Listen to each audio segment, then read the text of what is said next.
Nuclear talks with Iran are back on as negotiators met in Vienna today. They're hoping to revive a now dormant nuclear deal. A representative for the EU said he was positive going into negotiations, but the same can't be said across the board.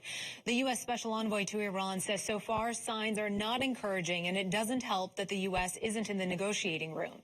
Here's a timeline of how we got here. When the Joint Comprehensive Plan of Action was adopted in 2015, Iran agreed to restrict its nuclear activities.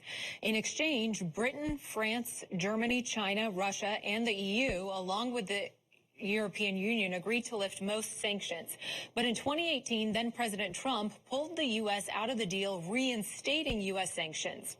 Over a year later, Iran started breaching restrictions and resuming nuclear activities. It wasn't until this year that President Biden said the U.S. wants back in.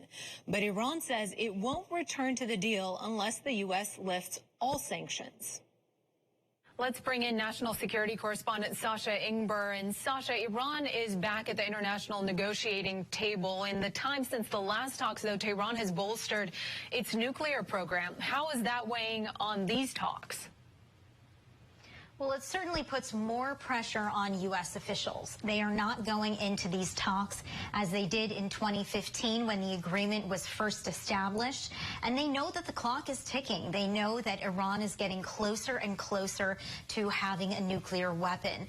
The U.S. Special Envoy to Iran saying in a recent interview with NPR, let's hurry up because time is not on our side. Now, we've seen these advances happen incrementally, and it started after then President Trump left the deal in 2018. We have now seen Iran not just develop more stockpiles of enriched uranium, but enrich uranium to higher percentages, and also have more advanced centrifuges. They have really embraced the obstacles at this point. And a recent report found that, according to some nuclear scientists, Iran could have enough enriched uranium within about a month to be able to fuel a single nuclear weapon. Well, we have to point out representatives from Iran and the U.S. are involved in these talks, but the two countries will not be talking directly. Do we know why? Well, Iran has said that it does not want to talk to the United States. We have no formal diplomatic relations with Iran. Of course, going back decades, we have had not just tension, but real conflict with the country.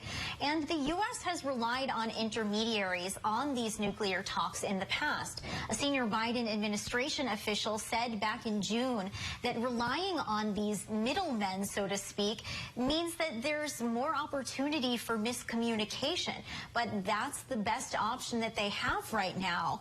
And things kind of started to shift in June. There had been 6 nuclear talks in the Biden administration through these intermediaries, but then when the presidential election in Iran happened back in June, that put the talks on hold. And then, of course, Iran elected a hardliner, Ibrahim Raisi. Israel is a U.S. ally and has already sent a warning to Washington over these talks. What more do you know about that? Right. Well, Israel sees Iran acquiring nuclear weapons as an existential threat.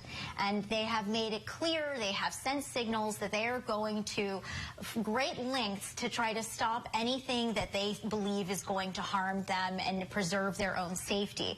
Now, reportedly, the Israeli government has allocated about $1.5 billion to be able to strike these underground, very heavily fortified nuclear facilities in Iran. And according to Axios reporting today, Israel has actually shared intelligence with the United States, saying that Iran is getting ready to prepare enriched uranium up to 90%. That's what's needed to create a nuclear weapon.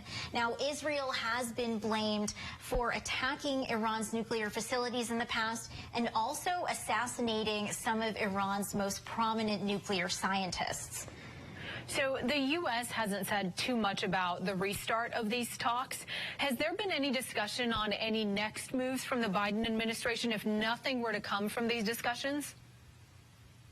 That's a really good question, and the U.S. has been pretty vague on this topic.